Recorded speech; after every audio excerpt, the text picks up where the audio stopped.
अस्सलामुअलैकुम। खाना खाने के बाद मीठा चख लेने से खाना जल्दी हज़म हो जाता है। अगर बदहज़मी हो जाए तो कच्चे तिल खाने से बदहज़मी ख़त्म हो जाती है। अलसी के कच्चे बीज चबाने से शुगर की बीमारी ख़त्म होती है। ऊँट का गोश्त खाने से गंजपन के बाल आना शुरू हो जाते हैं। कच्चे दूध में पानी डालकर पीते रहने से पथरी ख़त्म हो जाती है। स्ट्रॉबेरी का जूस पीने से याददाश्त तेज़ होती है। आंवला खाने से बाल चमकदार और काले होते हैं। सीकाकाई खाने से खुश्की ख़त्म होती है। बेरी के पत्ते चबाने से बाल मजबूत होते हैं। कलौंजी खाने से दिमाग को ताकत मिलती है।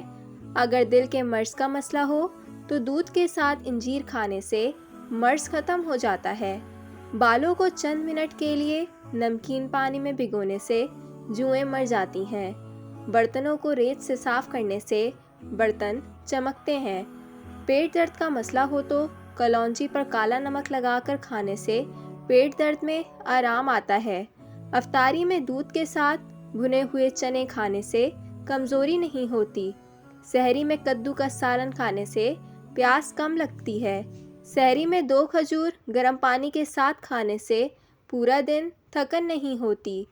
नीम गर्म पानी पीने से चेहरे पर दाने नहीं निकलते।